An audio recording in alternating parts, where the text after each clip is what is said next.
Attention Outlook।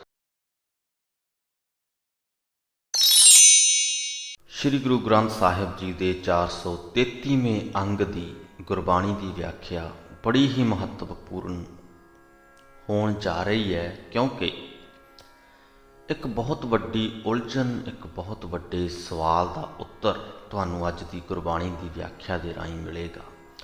ਅਸੀਂ ਗੁਰਬਾਣੀ ਦੇ ਵਿੱਚ ਅਕਸਰ ਪੜ੍ਹਦੇ ਹਾਂ, ਬੜੀਆਂ ਪੰਕਤੀਆਂ ਪੜ੍ਹਦੇ ਹਾਂ ਜਿੱਥੇ ਜੀਵ ਨੂੰ ਹਦਾਇਤ ਕੀਤੀ ਹੈ ਗੁਰੂ ਸਾਹਿਬਾਨਾਂ ਵੱਲੋਂ ਕਿ ਮਾਇਆ ਮੋਹ ਛੱਡੋ, ਵਿਅਰਥ ਦੇ ਧੰਦੇ ਛੱਡੋ, ਪ੍ਰਭੂ ਦੇ ਨਾਮ ਵਿੱਚ ਜੁੜੋ।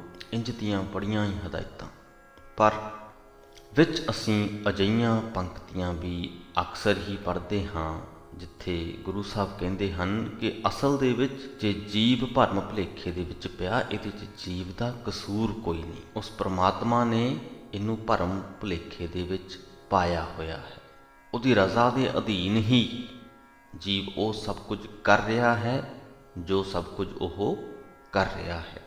ਤਾਂ ਕਿਤੇ ਨਾ ਕਿਤੇ ਬਹੁਤੇ ਸੱਜਣਾ ਦੇ ਮਨ ਵਿੱਚ ਇਹ ਸਵਾਲ ਉੱਠ ਪੈਂਦਾ ਹੈ ਕਿ ਜਦ ਪਰਮਾਤਮਾ ਖੁਦ ਹੀ ਸਭ ਕੁਝ ਕਰ ਰਿਹਾ ਹੈ ਤੇ ਜੀਵਾਂ ਦੇ ਪਾਸੋਂ ਕਰਵਾ ਰਿਹਾ ਹੈ, ਤਾਂ ਫਿਰ ਅਸੀਂ ਜਾਂ ਗੁਰੂ ਸਾਹਿਬਾਨਾਂ ਨੇ ਜੀਵਾਂ ਨੂੰ ਮੋਹ ਛੱਡਣ ਦੀ, ਨਾਮ ਜਪਣ ਦੀ ਜਾਂ ਇੰਜ ਦੀਆਂ ਹਦਾਇਤਾਂ ਕਿਉਂ ਦਿੱਤੀਆਂ?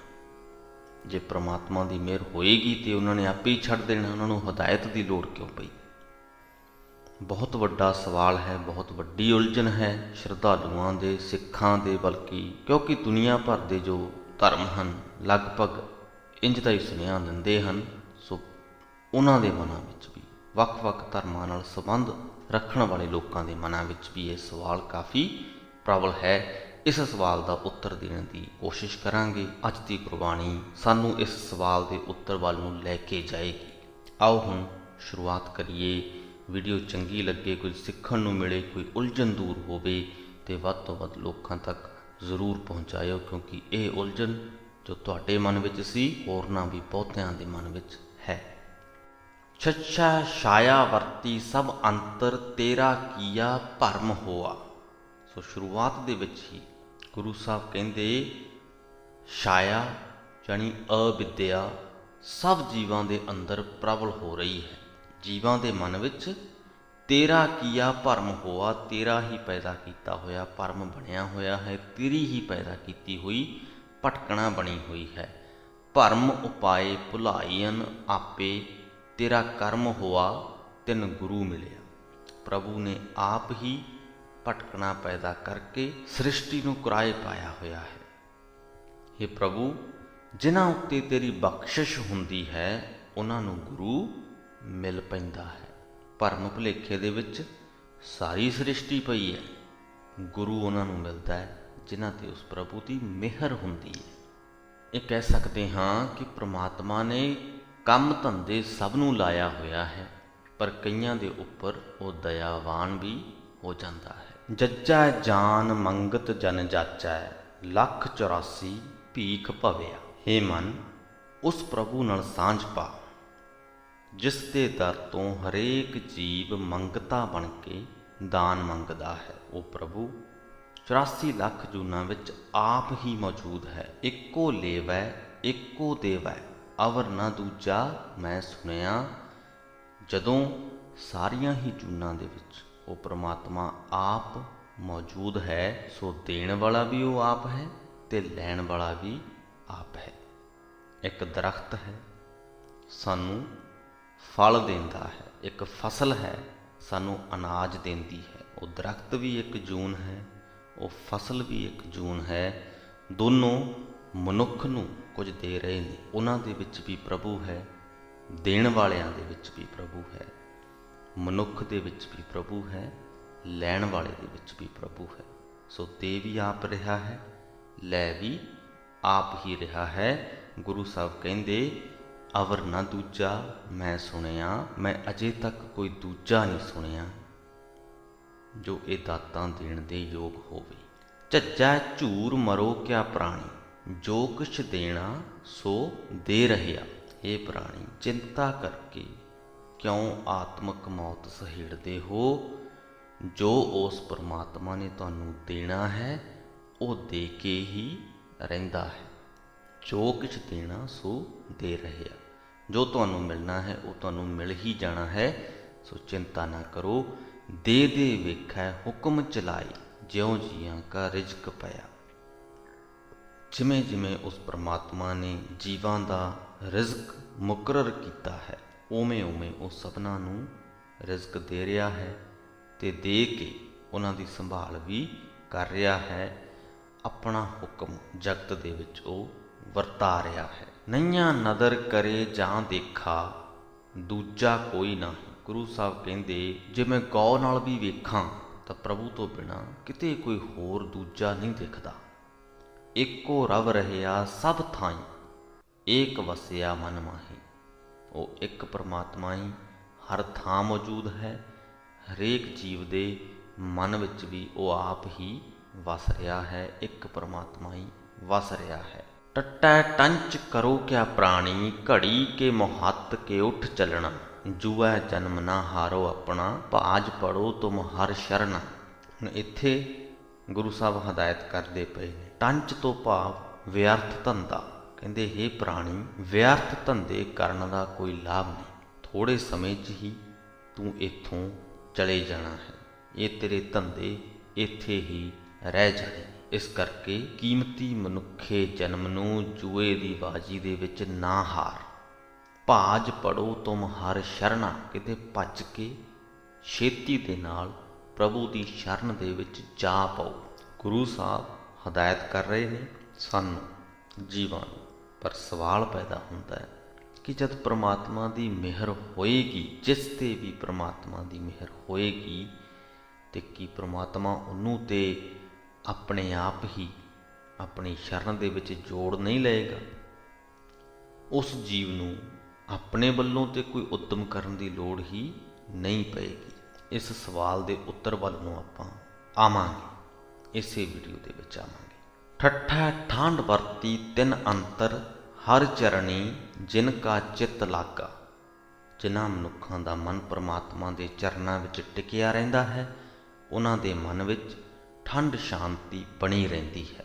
ਚਿੱਤ ਲਾਗਾ ਸੇਈ ਜਨ ਨਿਸਤਰੇ, ਤਉ ਪ੍ਰਸਾਦੀ ਸੁਖ ਪਾਇਆ। ਇਸ ਦੁਨੀਆ ਦੇ ਵਿੱਚੋਂ, ਦੁਨੀਆ ਦੇ ਧੰਦਿਆਂ ਦੇ ਵਿੱਚੋਂ ਸ਼ਾਂਤ ਚਿੱਤ ਰਹਿ ਕੇ ਉਹੀ ਪਾਰ ਲੰਘਦੇ ਹਨ ਜਿਨ੍ਹਾਂ ਦਾ ਚਿੱਤ ਪਰਮਾਤਮਾ ਦੇ ਚਰਨਾਂ ਵਿੱਚ ਜੁੜਿਆ ਰਹਿੰਦਾ ਹੈ।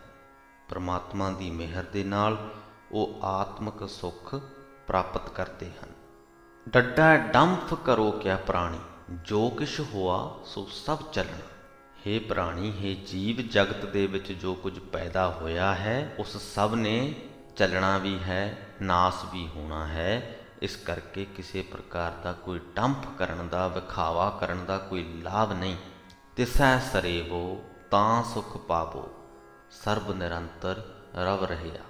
ਆਤਮਿਕ ਆਨੰਦ ਕਿਸੇ ਪ੍ਰਕਾਰ ਦੇ ਦਿਖਾਵਿਆਂ 'ਚੋਂ, ਕਿਸੇ ਵੀ ਤਰ੍ਹਾਂ ਦੇ ਡੰਫ 'ਚੋਂ ਨਹੀਂ ਮਿਲਦਾ।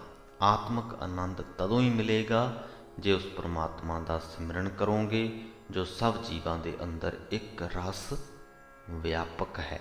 ਇੱਕ ਗੱਲ ਤੇ ਇੱਥੇ ਅਸੀਂ ਇਹ ਜਾਣ ਲਈਏ ਕਿ ਇਹ ਜੋ ਸਿੱਖਿਆ ਹੈ ਇਸ ਪੰਕਤੀ ਦੇ ਵਿੱਚ, ਤਿਸੈ ਸਰੇਵੋ ਤਾਂ ਸੁਖ ਪਾਵੋ, ਸਰਬ ਨਿਰੰਤਰ ਰਵ ਰਹਿਆ। ਇਹ ਸਿੱਖਿਆ ਮਿਲਣੀ ਉਹਨਾਂ ਨੂੰ ਹੈ ਜਿਨ੍ਹਾਂ ਦੇ ਉੱਪਰ ਪ੍ਰਭੂ ਦੀ ਮਿਹਰ ਹੋਈ। ਪਰ ਮਿਲੇ ਕਿਵੇਂ? ਕੋਈ ਸਾਧਨ ਚਾਹੀਦਾ ਹੈ। ਸਿੱਖਿਆ ਹੈ, ਪਰਮਾਤਮਾ ਦੇ ਕੋਲ ਹੈ, ਉਹਨੇ ਉਹ ਸਿੱਖਿਆ ਜੀਵ ਦੇ ਤੱਕ ਪਹੁੰਚਾਉਣੀ ਹੈ। ਪਹੁੰਚਾਉਣੀ ਉਹਨੇ ਉਹਦੇ ਤੱਕ ਹੀ ਹੈ ਜਿਸ 'ਤੇ ਉਹਨੇ ਆਪਣੀ ਮਿਹਰ ਕਰਨੀ ਹੈ। ਕਿਹਨੂੰ ਇਹ ਸਿੱਖਿਆ ਮਿਲਣੀ ਹੈ, ਇਹ ਫੈਸਲਾ ਪਰਮਾਤਮਾ ਨੇ ਹੀ ਕਰਨਾ ਹੈ, ਪਰ ਉਹ ਕਿਸੇ ਸਾਧਨ ਦੇ ਰਾਹੀਂ ਉਸ ਜੀਵ ਤੱਕ ਪਹੁੰਚਾਉਣੀ ਹੈ।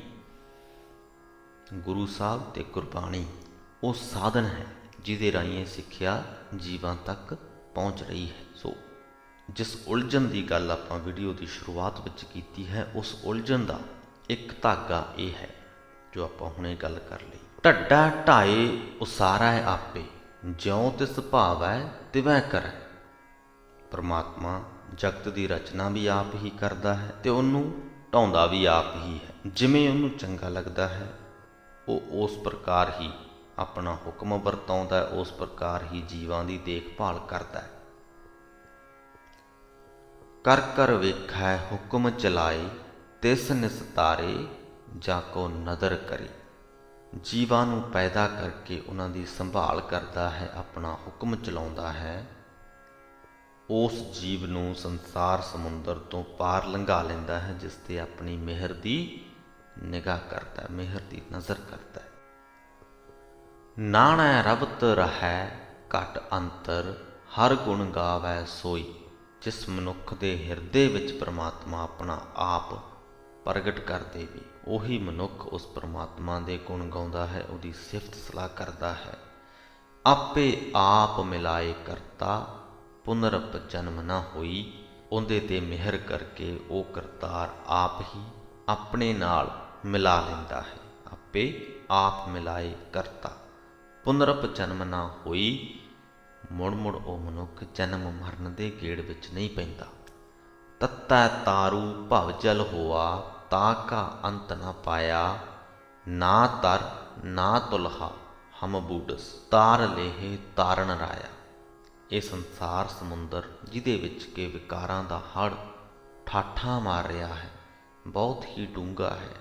ਇਹਦਾ ਪਾਰਲਾ ਬੰਨਾ ਵੀ ਨਹੀਂ ਲੱਭਦਾ। ਤੇ ਗੁਰੂ ਸਾਹਿਬ ਕਹਿੰਦੇ, ਜੀਵ ਦੇ ਪੱਖ ਤੋਂ ਗੱਲ ਕਰਦੇ ਹੋਏ ਕਹਿੰਦੇ, ਸਾਡੇ ਪਾਸ ਨਾ ਕੋਈ ਬੇੜੀ ਹੈ, ਨਾ ਤੁਲਹਾ ਹੈ, ਚੱਪੂ ਹੈ।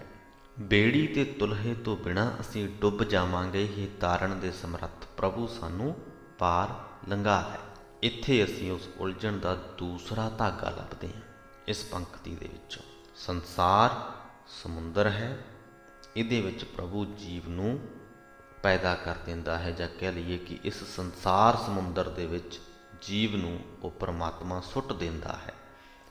ਉਹਨੂੰ ਕੋਈ ਬੇੜੀ ਨਹੀਂ ਦਿੱਤੀ ਤੇ ਉਹਨੂੰ ਕੋਈ ਤੁਲਹਾ ਨਹੀਂ ਦਿੱਤਾ, ਕੋਈ ਚੱਪੂ ਨਹੀਂ ਦਿੱਤਾ। ਤੇ ਇਹੀ ਕਾਰਨ ਹੈ ਕਿ ਸੰਸਾਰ ਸਮੁੰਦਰ ਦੇ ਵਿੱਚ ਬਹੁਤੇ ਜੀਵ ਡੁੱਬ ਜਾਂਦੇ ਨੇ, ਬਹੁਤੇ ਜੀਵ ਮਾਇਕ ਧੰਦਿਆਂ ਦੇ ਵਿੱਚ ਹੀ ਫਸੇ ਰਹਿ ਜਾਂਦੇ ਨੇ। ਸੋਚ ਕੇ ਵੇਖੋ, ਤੁਹਾਨੂੰ ਕੋਈ ਸਮੁੰਦਰ ਦੇ ਵਿੱਚੋਂ ਵਿੱਚ ਸੁੱਟ ਦੇਵੇ, ਜੋ ਤੁਹਾਨੂੰ ਲੋੜੀਂਦਾ ਹੈ ਸਭ ਕੁਝ ਤੁਹਾਡੇ ਆਸ-ਪਾਸ ਹੋਵੇ, ਪਰ ਉਸ ਸਮੁੰਦਰ ਦਾ ਉਰਲਾ ਪਰਲਾ ਬੰਨਾ ਤੁਹਾਨੂੰ ਕਿਤੇ ਵੀ ਨਜ਼ਰ ਨਾ ਆਉਂਦਾ ਹੋਵੇ, ਕੀ ਤੁਸੀਂ ਆਤਮਿਕ ਤੌਰ ਤੇ ਸ਼ਾਂਤ ਹੋ ਪਾਓਗੇ? ਬਹੁਤਿਆਂ ਦਾ ਜਵਾਬ ਹੋਏਗਾ ਕਿ ਨਹੀਂ।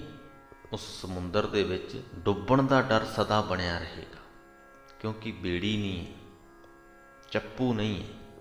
ਅਨੇਕਾਂ ਪ੍ਰਕਾਰ ਦੇ ਜੀਵਾਂ ਦੇ ਹਮਲੇ ਦਾ ਵੀ ਡਰ ਬਣਿਆ ਰਹੇਗਾ। ਸੰਸਾਰ ਸਮੁੰਦਰ ਵੀ ਕੁਝ ਇਸ ਪ੍ਰਕਾਰ ਹੀ ਹੈ। ਤੁਹਾਡੇ ਕੋਲ ਸਭ ਕੁਝ ਹੈ, ਸਾਰੇ ਹੀ ਮਾਇਕ ਪਦਾਰਥ ਹਨ, ਪਰ ਸ਼ਾਂਤੀ ਨਹੀਂ ਹੈ। ਕਾਰਨ ਉਹਨਾਂ ਦੇ ਖੁੱਸਣ ਦਾ ਡਰ ਹੈ, ਹੋਰ ਵਧੇਰੇ ਨਾ ਆਉਣ ਦਾ ਖਦਸ਼ਾ ਹੈ, ਤੇ ਤੁਹਾਡੇ ਕੋਲ ਬੇੜੀ ਹੈ ਨਹੀਂ। ਤੇ ਇੱਥੇ ਗੁਰੂ ਸਾਹਿਬਾਨ ਤੇ ਗੁਰਬਾਣੀ ਆ ਜਾਂਦੀ ਹੈ। ਇਹ ਗੁਰਬਾਣੀ ਤੇ ਗੁਰੂ ਸਾਹਿਬਾਨ ਜੋ ਹਨ, ਬੇੜੀ ਤੇ ਚੱਪੂ ਹਨ। ਆਪਣੇ ਹੀ ਬਣਾਏ ਹੋਏ ਸੰਸਾਰ ਸਮੁੰਦਰ ਦੇ ਵਿੱਚ ਆਪਣੇ ਹੀ ਬਣਾਏ ਹੋਏ ਜੀਵ ਉਸ ਪਰਮਾਤਮਾ ਨੇ ਛੱਡੇ ਹੋਏ ਨੇ। ਉਹਨਾਂ ਬਣਾਏ ਹੋਏ ਜੀਵਾਂ ਦੇ ਲਈ ਆਪ ਹੀ ਉਸ ਪਰਮਾਤਮਾ ਨੇ ਇਸ ਬੇੜੀ ਤੇ ਚੱਪੂ ਦਾ ਪ੍ਰਬੰਧ ਵੀ ਕੀਤਾ ਹੋਇਆ ਹੈ। ਇਸ ਬੇੜੀ ਤੇ ਚੱਪੂ ਦੀ ਕਹਿ ਸਕਦੇ ਹਾਂ ਮਸ਼ਹੂਰੀ ਵੀ ਪਰਮਾਤਮਾ ਆਪਣੇ ਤਰੀਕਿਆਂ ਦੇ ਨਾਲ ਆਪ ਹੀ ਉਹਨਾਂ ਜੀਵਾਂ ਦੇ ਅੱਗੇ ਕਰਦਾ ਹੈ। ਹੁਣ ਸਾਡੇ ਸਾਹਮਣੇ ਮਸ਼ਹੂਰੀ ਤੇ ਬਹੁਤ ਤਰ੍ਹਾਂ ਦੇ ਪਦਾਰਥਾਂ ਦੀ ਆਉਂਦੀ ਹੈ, ਪਰ ਅਸੀਂ ਖਰੀਦਦੇ ਕੁਝ ਕੁ ਹੀ ਹਾਂ। ਉਸੇ ਪ੍ਰਕਾਰ ਹੀ ਉਹ ਪਰਮਾਤਮਾ ਮਸ਼ਹੂਰੀ ਸ਼ਾਇਦ ਸਭਨਾਂ ਦੇ ਅੱਗੇ ਕਰਦਾ ਹੈ, ਇਸ ਬੇੜੀ ਦੀ, ਇਸ ਤੁਲਹੇ ਦੀ, ਪਰ ਖਰੀਦਵਾਉਂਦਾ ਕੁਝ ਕੁ ਤੋਂ ਹੀ ਹੈ, ਜਿਨ੍ਹਾਂ ਦੇ ਉੱਪਰ ਉਹਦੀ ਖਾਸ ਮਿਹਰ ਦੀ ਨਜ਼ਰ ਹੋਵੇ, ਜਿਨ੍ਹਾਂ ਦੇ ਉੱਪਰ ਉਹ ਦਇਆਵਾਨ ਹੋਵੇ। ਸੋ ਸੰਸਾਰ ਸਮੁੰਦਰ ਦੇ ਵਿੱਚ ਵਿਕਾਰਾਂ ਦੇ ਠਾਠਾਂ ਮਾਰਦੇ ਹੜ੍ਹ ਦੇ ਵਿੱਚ ਇਹ ਗੁਰਬਾਣੀ ਸਾਡੇ ਲਈ ਬੇੜੀ ਹੈ। ਪਰਮਾਤਮਾ ਦੀ ਮਿਹਰ ਸਾਡੇ ਤੇ ਬਣੀ ਰਹੇ, ਇਸ ਬੇੜੀ ਦਾ ਸਹਾਰਾ ਸਾਨੂੰ ਮਿਲਿਆ ਰਹੇ, ਆਤਮਿਕ ਸ਼ਾਂਤੀ ਵੀ ਸਾਨੂੰ ਮਿਲੀ ਰਹੇਗੀ, ਬਣੀ ਰਹੇਗੀ। ਅਸੀਂ ਮਾਇਆ ਦੇ ਸਮੁੰਦਰ ਚੋਂ ਬਾਹਰ ਨਹੀਂ ਨਿਕਲਣਾ, ਨਿਕਲ ਹੀ ਨਹੀਂ ਸਕਦੇ। ਲੇਕਿਨ ਜਿਨ੍ਹਾਂ ਕੋਲ ਇਸ ਬੇੜੀ ਦਾ ਸਹਾਰਾ ਨਹੀਂ ਹੈ, ਉਹ ਇਸ ਮਾਇਕ ਸਮੁੰਦਰ ਦੇ ਵਿੱਚ, ਸੰਸਾਰ ਸਮੁੰਦਰ ਦੇ ਵਿੱਚ ਵਿਚਰਦੇ ਹੋਏ ਡਰ ਦੇ ਅਧੀਨ ਹਨ, ਲਗਾਤਾਰ ਆਤਮਿਕ ਤੌਰ ਤੇ ਵਿਚਲਿਤ ਹਨ। ਜਿਨ੍ਹਾਂ ਨੂੰ ਇਸ ਬੇੜੀ ਦਾ ਸਹਾਰਾ ਮਿਲ ਗਿਆ, ਰਹਿੰਦੇ ਉਹ ਵੀ ਸਮੁੰਦਰ ਦੇ ਵਿੱਚ ਹੀ ਨੇ, ਪਰ ਸ਼ਾਂਤੀ ਬਣੀ ਰਹਿੰਦੀ ਹੈ। ਉਹਨਾਂ ਕੋਲ ਆਤਮਿਕ ਸ਼ਾਂਤੀ ਆ ਜਾਂਦੀ ਹੈ। ਉਹਨਾਂ ਨੂੰ ਡਰ ਨਹੀਂ ਰਹਿੰਦਾ ਕਿਸੇ ਤਰ੍ਹਾਂ ਦਾ। ਉਹਨਾਂ ਨੂੰ ਜੋ ਕੁਝ ਵੀ ਤੇ ਜਿੰਨਾ ਕੁ ਵੀ ਮਿਲਦਾ ਰਹਿੰਦਾ ਹੈ ਉਹ ਉਨੇ ਦੇ ਵਿੱਚ ਹੀ ਬੜੇ ਖੁਸ਼ ਰਹਿੰਦੇ ਨੇ, ਬੜੇ ਆਨੰਦਿਤ ਰਹਿੰਦੇ ਨੇ। ਥੱਥਾ ਥਾਨ ਥਨੰਤਰ ਸੋਈ, ਜਾ ਕਾ ਕੀਆ ਸਭ ਹੋਆ। ਜਿਸ ਪਰਮਾਤਮਾ ਦਾ ਬਣਾਇਆ ਹੋਇਆ ਸਾਰਾ ਜਗਤ ਹੈ ਉਹੀ ਇਸ ਜਗਤ ਦੇ ਹਰੇਕ ਥਾਂ ਵਿੱਚ ਮੌਜੂਦ ਹੈ। ਕਿਆ ਭਰਮ ਕਿਆ ਮਾਇਆ ਕਹੀ ਹੈ, ਜੋ ਤਿਸ ਭਾਵੈ ਸੋਈ ਭਲਾ। ਜੀਵਾਂ ਨੂੰ ਮੋਹਣ ਵਾਲੀ ਇਹ ਮਾਇਆ ਤੇ ਮਾਇਆ ਦਾ ਖਿਲਾਰਿਆ ਹੋਇਆ ਮੋਹ ਸਰਬ ਵਿਆਪਕ ਪ੍ਰਭੂ ਨਾਲੋਂ ਵੱਖਰੇ ਨਹੀਂ।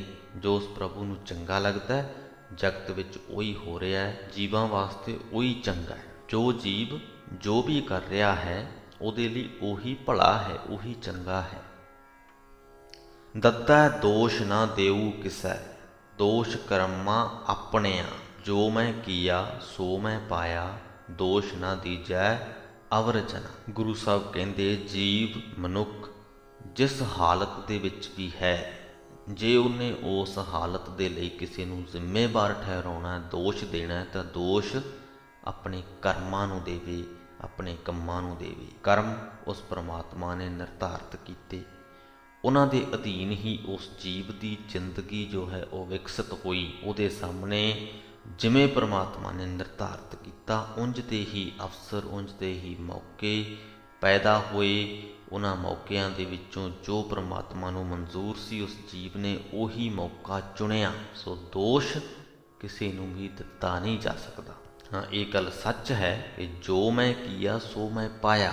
ਇਹਨੂੰ ਅਸੀਂ ਇਹ ਨਾ ਦੇਖੀਏ ਕਿ ਬੰਦੇ ਨੇ ਸੋਚ ਕੇ ਆਪਣੇ ਮਨ ਦੇ ਨਾਲ ਕੋਈ ਫੈਸਲੇ ਲਏ ਤੇ ਉਹਨਾਂ ਦਾ ਉਹਨੂੰ ਨਤੀਜਾ ਭੁਗਤਣਾ ਪੈ ਰਿਹਾ। ਜੋ ਕੀਤਾ ਨਤੀਜਾ ਉਂਝ ਦਾ ਹੀ ਮਿਲਣਾ, ਪਰ ਇਹਦੇ ਪਿੱਛੇ ਜੋ ਗੱਲ ਹੈ ਉਹ ਵੀ ਸਮਝਣ ਵਾਲੀ ਹੈ ਕਿ ਜੋ ਉਹਨੇ ਕੀਤਾ, ਜਿਹਦਾ ਨਤੀਜਾ ਅੱਜ ਉਹਨੂੰ ਮਿਲ ਰਿਹਾ ਹੈ, ਉਹ ਕੀਤਾ ਪਰਮਾਤਮਾ ਦੀ ਰਜ਼ਾ ਦੀ, ਉਹ ਕੀਤਾ ਪਰਮਾਤਮਾ ਦੇ ਹੁਕਮ ਅਨੁਸਾਰ। ਜੀਵ ਨੇ ਆਪਣੇ ਵੱਲੋਂ ਪਰਮਾਤਮਾ ਤੋਂ ਬਾਹਰੀ ਹੋ ਕੇ ਕੁਝ ਨਹੀਂ ਕਰ ਲਿਆ। ਸੋ ਦੋਸ਼ ਨਾ ਦੀਜੈ ਅਵਰ ਜਨਾ। ਨਾ ਹੀ ਤਾਂ ਕਿਸੇ ਦੂਜੇ ਦੇ ਮੱਥੇ ਦੋਸ਼ ਮੜਨ ਦਾ ਕੋਈ ਫਾਇਦਾ ਹੈ ਤੇ ਨਾ ਹੀ ਆਪਣੇ ਆਪ ਤੇ ਨਾ ਹੀ ਪਰਮਾਤਮਾ ਤੇ। ਦੋਸ਼ ਹੈ ਹੀ ਨਹੀਂ ਕਿਸੇ ਨੂੰ, ਕਿਉਂਕਿ ਪ੍ਰਭੂ ਦੀ ਨਜ਼ਰ ਦੇ ਵਿੱਚ ਚੰਗਾ ਮਾੜਾ ਕੁਝ ਹੈ ਹੀ ਨਹੀਂ। ਉਹਦੀ ਨਜ਼ਰ ਦੇ ਵਿੱਚ ਤੇ ਬਸ ਜੋ ਹੈ ਉਹ ਹੈ। ਉਹ ਚੰਗੇ ਤੇ ਮਾੜੇ 'ਚ ਵੰਡਦਾ ਨਹੀਂ, ਆਪਣੇ ਹੀ ਬਣਾਏ ਹੋਏ ਜਗਤ। ਜਿਵੇਂ ਇੱਕ ਬੱਚਾ ਮਿੱਟੀ ਦੇ ਘਰ ਬਣਾਵੇ, ਉਹਦੇ ਮਨ ਦੇ ਵਿੱਚ ਉਹ ਸਾਰੇ ਇੱਕ ਬਰਾਬਰ ਨੇ, ਸਾਰੇ ਹੀ ਉਹਨੂੰ ਚੰਗੇ ਲੱਗਦੇ ਨੇ, ਸਾਰੇ ਹੀ ਉਹਨੂੰ ਆਪਣੇ ਲੱਗਦੇ ਨੇ। ਉਹਦੇ ਮਨ 'ਚ ਆਪਣੇ ਹੀ ਬਣਾਏ ਹੋਏ ਉਹਨਾਂ ਘਰਾਂ ਦੇ ਵਿੱਚ ਕੋਈ ਵਿਤਕਰਾ ਨਹੀਂ। ਇਹ ਨਹੀਂ ਕਿ ਇਹ ਘਰ ਵਧੀਆ ਬਣਿਆ ਤੇ ਉਹਨੂੰ ਚੰਗਾ ਲੱਗੇ, ਇਹ ਮਾੜਾ ਬਣਿਆ ਤੇ ਉਹਨੂੰ ਨਹੀਂ। ਉਹਦੇ ਲਈ ਸਾਰੇ ਬਰਾਬਰ ਹੋਣਗੇ। ਉਸੇ ਪ੍ਰਕਾਰ ਹੀ ਉਸ ਪਰਮਾਤਮਾ ਦੇ ਲਈ ਸਾਰੇ ਹੀ ਜੀਵ ਬਰਾਬਰ ਨੇ, ਸਾਰੇ ਹੀ ਵਰਤਾਰੇ ਇੱਕੋ ਜਿਹੇ ਨੇ। ਚੰਗਾ ਮਾੜੇ ਦੇ ਵਿੱਚ ਉਹ ਵਰਤਾਰਿਆਂ ਨੂੰ ਤੇ ਜੀਵਾਂ ਨੂੰ ਵੰਡਦਾ ਨਹੀਂ। ਧੱਦਾ ਧਾਰ ਕਲਾ ਜਿਨ ਛੋਡੀ, ਹਰ ਚੀਜੀ ਜਿਨ ਰੰਗ ਕੀਆ, ਤਿਸਦਾ ਦੀਆ ਸਭਨੀ ਲੀਆ, ਕਰਮੀ ਕਰਮੀ ਹੁਕਮ ਪਿਆ। ਜਿਸ ਹਰੀ ਨੇ ਸਾਰੀ ਸ੍ਰਿਸ਼ਟੀ ਵਿੱਚ ਆਪਣੀ ਸੱਤਿਆ ਟਿਕਾ ਰੱਖੀ ਹੈ, ਜਿਸ ਕੌਤਕੀ ਪ੍ਰਭੂ ਨੇ ਇਹ ਰੰਗਾ ਰੰਗ ਦੀ ਰਚਨਾ ਰਚ ਦਿੱਤੀ ਹੈ, ਸਾਰੇ ਜੀਵ ਉਸੇ ਦੀਆਂ ਬਖਸ਼ੀਆਂ ਦਾਤਾਂ ਵਰਤ ਰਹੇ ਹਨ। ਅੱਜ ਜਿਸ ਜੀਵ ਨੂੰ ਜਿਹੜੀ ਦਾਤ ਮਿਲ ਰਹੀ ਹੈ ਉਹ ਪਿੱਛੇ ਜੋ ਉਹਨੇ ਕਰਮ ਕੀਤੇ ਉਹਨਾਂ ਦੇ ਅਨੁਸਾਰ, ਉਹਨਾਂ ਦੇ ਆਧਾਰ ਤੇ ਹੀ ਮਿਲ ਰਹੀ ਹੈ। ਪਰ ਇਹ ਗੱਲ ਫਿਰ ਚੇਤੇ ਦੇ ਵਿੱਚ ਰੱਖੀਏ ਕਿ ਪਿੱਛੇ ਜੋ ਕਰਮ ਕੀਤੇ ਉਹ ਉਹਨੇ ਆਪੋ ਬਾਰੇ ਨਹੀਂ ਕੀਤੇ, ਉਹ ਉਹਨੇ ਪ੍ਰਮਾਤਮਾ ਦੀ ਰਜ਼ਾ ਅਧੀਨ ਹੀ ਕੀਤੇ, ਉਹਦੇ ਹੁਕਮ ਅਨੁਸਾਰ ਹੀ ਕੀਤੇ। ਨੰਨਾ ਨਾ ਭੋਗ ਨਿਤ ਭੋਗੈ, ਨਾ ਡੀਠਾ ਨਾ ਸੰਭਲਿਆ, ਗੱਲੀ ਹਉ ਸੁਹਾਗਣ ਭੈਣੇ, ਕੰਤ ਨਾ ਕਬਹੂ ਮੈਂ ਮਿਲਿਆ। ਹੇ ਸਤ ਸੰਗਣ ਸਹੇਲੀਏ, ਵੇਖ ਨਿਰੀ ਵਿਦਿਆ ਨੂੰ ਹੀ ਅਸਲ ਮਨੁੱਖਤਾ ਸਮਝੀ ਰੱਖਣ ਦਾ ਨਤੀਜਾ। ਜਿਸ ਪਰਮਾਤਮਾ ਦੇ ਦਿੱਤੇ ਹੋਏ ਪਦਾਰਥ ਹਰੇਕ ਜੀਵ ਵਰਤ ਰਿਹਾ ਹੈ, ਉਸ ਦਾ ਅਜੇ ਤੱਕ ਮੈਂ ਕਦੇ ਦਰਸ਼ਨ ਨਹੀਂ ਕੀਤਾ, ਉਸ ਨੂੰ ਕਦੇ ਹਿਰਦੇ ਵਿੱਚ ਨਹੀਂ ਟਿਕਾਇਆ। ਵਿਦਿਆ ਦੇ ਆਸਰੇ ਮੈਂ ਨਿਰੀਆਂ ਗੱਲਾਂ ਨਾਲ ਹੀ ਆਪਣੇ ਆਪ ਨੂੰ ਸੁਹਾਗਣ ਆਖਦੀ ਰਹੀ, ਪਰ ਕੰਤ ਪ੍ਰਭੂ ਮੈਨੂੰ ਅਜੇ ਤੱਕ ਕਦੇ ਮਿਲਿਆ ਨਹੀਂ। ਬਹੁਤੇ ਜੀਵਾਂ ਦਾ ਇਹੀ ਹਾਲ ਹੁੰਦਾ ਹੈ। ਅਸੀਂ ਉਹਦੀਆਂ ਦਾਤਾਂ ਦੀ ਹੀ ਪ੍ਰਸ਼ੰਸਾ ਕਰਦੇ ਹਾਂ, ਉਹਦੇ ਬਣਾਏ ਹੋਏ ਜਗਤ ਦੀ ਤਾਰੀਫ ਕਰਦੇ ਹਾਂ, ਪਰ ਪ੍ਰਮਾਤਮਾ ਦੀ ਤਾਰੀਫ ਨਹੀਂ ਕਰਦੇ, ਪ੍ਰਮਾਤਮਾ ਦੀ ਪ੍ਰਸ਼ੰਸਾ ਨਹੀਂ ਕਰਦੇ। ਤੇ ਉੱਥੇ ਹੀ ਅਸੀਂ ਪਹੁੰਚਣਾ ਹੈ, ਉਹੀ ਕਰਨ ਅਸੀਂ ਲੱਗਣਾ ਹੈ। ਪੱਪਾ ਪਾਤਸ਼ਾਹ ਪਰਮੇਸ਼ਰ, ਵੇਖਣ ਕਉ ਪ੍ਰਪੰਚ ਕੀਆ, ਦੇਖੈ ਬੂਝੈ ਸਭ ਕਿਛ ਜਾਣੈ, ਅੰਤਰ ਬਾਹਰ ਰਵ ਰਹਿਆ। ਪਰਮੇਸ਼ਰ ਪ੍ਰਮਾਤਮਾ ਇਸ ਸਾਰੇ ਸੰਸਾਰ ਦਾ ਪਾਤਸ਼ਾਹ ਹੈ, ਮਾਲਕ ਹੈ। ਉਸਨੇ ਆਪ ਇਹ ਸੰਸਾਰ ਰਚਿਆ ਹੈ ਕਿ ਜੀਵ ਇਸ ਵਿੱਚ ਉਹਦਾ ਦੀਦਾਰ ਕਰਨ। ਇਸ ਸੰਸਾਰ ਦੀ ਰਚਨਾ ਪ੍ਰਭੂ ਨੇ ਕੀਤੀ ਤਾਂ ਕਿ ਜੀਵ ਇਸ ਰਚੇ ਹੋਏ ਸੰਸਾਰ ਦੇ ਰਾਹੀਂ ਉਸ ਰਚਨ ਵਾਲੇ ਨੂੰ ਵੇਖ ਸਕਣ। ਰਚਨਹਾਰ ਪ੍ਰਭੂ ਹਰੇਕ ਜੀਵ ਦੀ ਸੰਭਾਲ ਕਰਦਾ ਹੈ, ਹਰੇਕ ਦੇ ਦਿਲ ਦੀ ਸਮਝਣਾ ਜਾਣਦਾ ਹੈ। ਉਹ ਸਾਰੇ ਸੰਸਾਰ ਵਿੱਚ ਅੰਦਰ ਬਾਹਰ ਹਰ ਥਾਂ ਵਿਆਪਕ ਹੈ। ਫੱਫਾ ਫਾਹੀ ਸਭ ਜਗ ਫਾਸਾ, ਜਮ ਕੈ ਸੰਗਲ ਬੰਧ ਲਿਆ। ਇਹ ਮਨ, ਸਾਰਾ ਸੰਸਾਰ ਮਾਇਆ ਦੀ ਕਿਸੇ ਨਾ ਕਿਸੇ ਫਾਹੀ ਵਿੱਚ ਫਸਿਆ ਹੋਇਆ ਹੈ। ਜਮ ਦੇ ਫਾਹੇ ਨੇ ਇਹਨਾਂ ਨੂੰ, ਇਸ ਸੰਸਾਰ ਨੂੰ ਬੰਨ ਰੱਖਿਆ ਹੈ। ਗੁਰ ਪ੍ਰਸਾਦੀ ਸੇ ਨਰ ਉਪਰੇ, ਜੇ ਹਰ ਸ਼ਰਨਾਗਤ ਭੱਜ ਪਿਆ। ਤੇ ਇਸ ਫਾਹੇ ਦੇ ਵਿੱਚੋਂ ਬਚਦੇ ਕੌਣ ਨੇ, ਨਿਕਲਦੇ ਕੌਣ ਨੇ? ਜਿਹੜੇ ਦੌੜ ਕੇ ਪ੍ਰਮਾਤਮਾ ਦੀ ਸ਼ਰਨ ਜਾ ਪਏ। ਪ੍ਰਮਾਤਮਾ ਨੇ ਸਾਰੇ ਸੰਸਾਰ ਨੂੰ ਜਮ ਦੇ ਜੰਗਲਾਂ 'ਚ, ਜਮ ਦੇ ਸੰਗਲਾਂ ਦੇ ਵਿੱਚ ਬੰਨਿਆ ਹੋਇਆ ਹੈ, ਪਰ ਨਾਲ ਚਾਬੀ ਵੀ ਹੈ, ਗੁਰਬਾਣੀ, ਸਿੱਖਿਆਵਾਂ, ਪ੍ਰਮਾਤਮਾ ਦੀ ਸ਼ਰਨ ਦੇ ਵਿੱਚ ਜਾ ਪੈਣਾ। ਕਈ ਜੀਵਾਂ ਨੂੰ ਉਹ ਪ੍ਰਮਾਤਮਾ ਇਹ ਚਾਬੀ ਫੜਾ ਦਿੰਦਾ ਹੈ ਤੇ ਉਹ ਜੀਵ ਇਹਨਾਂ ਸੰਗਲਾਂ ਦੇ ਵਿੱਚੋਂ ਮੁਕਤ ਹੋ ਜਾਂਦੇ ਨੇ। ਕਈਆਂ ਨੂੰ ਉਹ ਚਾਬੀ ਨਹੀਂ ਬਖਸ਼ਦਾ, ਇਹਨਾਂ ਸੰਗਲਾਂ ਦੇ ਵਿੱਚ ਹੀ ਉਹ ਫਸੇ ਰਹਿ ਜਾਂਦੇ ਨੇ। ਤੇ ਕਿਹਨੂੰ ਚਾਬੀ ਮਿਲਣੀ ਹੈ, ਕਿਹਨੂੰ ਨਹੀਂ, ਇਹ ਫੈਸਲਾ ਜੀਵ ਨਹੀਂ ਲੈ ਸਕਦਾ, ਇਹ ਪ੍ਰਮਾਤਮਾ ਹੀ ਕਰਦਾ ਹੈ। ਬੱਬਾ ਬਾਜੀ ਖੇਲਣ ਲੱਗਾ, ਚੌਪੜ ਕੀਤੇ ਚਾਰ ਜੁਗਾਂ, ਜੀ ਜੰਤ ਸਭ ਸਾਰੀ ਕੀਤੇ, ਪਾਸਾ ਢਾਲਣ ਆਪ ਲੱਗਾ। ਇਹਨਾਂ ਆਖਰੀ ਪੰਕਤੀਆਂ ਦੇ ਰਾਹੀਂ ਗੁਰੂ ਸਾਹਿਬ ਜੋ ਗੱਲਬਾਤ ਆਪਾਂ ਹੁਣ ਤੱਕ ਕੀਤੀ ਹੈ ਉਹਨੂੰ ਹੋਰ ਵੀ ਸਪਸ਼ਟ ਕਰ ਦਿੰਦੇ ਨੇ। ਕਿਤੇ ਨਾ ਕਿਤੇ ਇਸ ਗੱਲ ਦਾ ਜਵਾਬ ਵੀ ਦੇ ਦਿੰਦੇ ਨੇ ਕਿ ਪ੍ਰਮਾਤਮਾ ਕਿਵੇਂ ਨਿਰਧਾਰਤ ਕਰਦਾ ਕਿ ਕਿਸ ਦੇ ਉੱਪਰ ਉਹਨੇ ਮਿਹਰ ਕਰਨੀ ਹੈ, ਕਿਸ ਦੇ ਉੱਪਰ ਨਹੀਂ ਕਰਨੀ। ਗੁਰੂ ਸਾਹਿਬ ਕਹਿੰਦੇ ਉਹ ਪ੍ਰਮਾਤਮਾ ਆਪ ਆਪਣਾ ਇਹ ਜਗਤ ਬਣਾ ਕੇ ਚੌਪੜ ਦੀ ਖੇਡ ਖੇਡ ਰਿਹਾ। ਚਾਰ ਯੁੱਗ ਉਹਨੇ ਬਣਾਏ ਚੌਪੜ ਦੇ ਚਾਰ ਪੱਲਿਆਂ ਵਾਂਗ। ਆਪ ਹੀ ਇਹ ਜਿਹੜੇ ਜੀਵ ਜੰਤੂ ਨੇ ਇਹਨਾਂ ਨੂੰ ਨਰਦਾਂ ਬਣਾਇਆ ਹੋਇਆ ਹੈ। ਪ੍ਰਭੂ ਆਪ ਪਾਸੇ ਸੁੱਟਦਾ ਹੈ। ਉਹਨਾਂ ਸੁੱਟੇ ਹੋਏ ਪਾਸਿਆਂ ਦੇ ਆਧਾਰ 'ਤੇ ਕਈ ਨਰਦਾਂ ਪੁੱਗ ਜਾਂਦੀਆਂ ਨੇ ਤੇ ਕਈ ਚੌਹਾਂ ਖਾਨਿਆਂ ਦੇ ਗੇੜ ਵਿੱਚ ਹੀ ਪਈਆਂ ਰਹਿੰਦੀਆਂ ਨੇ। ਸੋ ਇਸ ਦੇ ਨਾਲ ਹੀ ਸ੍ਰੀ ਗੁਰੂ ਗ੍ਰੰਥ ਸਾਹਿਬ ਜੀ ਦੇ 433ਵੇਂ ਅੰਗ ਦੀ ਬਾਣੀ ਦੀ ਵਿਆਖਿਆ ਦੀ ਸਮਾਪਤੀ ਹੁੰਦੀ ਹੈ ਜੀ। ਅੱਜ ਦੀ ਬਾਣੀ ਦੇ ਰਾਹੀਂ ਸਾਡੀ ਇੱਕ ਬਹੁਤ ਵੱਡੀ ਉਲਝਣ ਦੂਰ ਹੋਈ ਹੈ। ਉਲਝਣ ਇਹ ਸੀ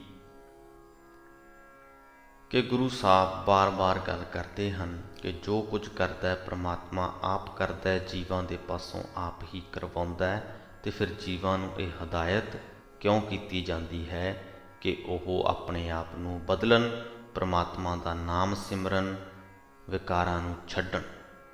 ਸੋ ਵੱਖ-ਵੱਖ ਉਦਾਹਰਨਾਂ ਦੇ ਰਾਹੀਂ ਗੁਰੂ ਸਾਹਿਬ ਨੇ ਸਾਨੂੰ ਇਹ ਗੱਲ ਸਮਝਾਉਣ ਦੀ ਕੋਸ਼ਿਸ਼ ਕੀਤੀ ਹੈ, ਇਸ ਉਲਝਣ ਨੂੰ ਦੂਰ ਕਰਨ ਦੀ ਕੋਸ਼ਿਸ਼ ਕੀਤੀ ਹੈ।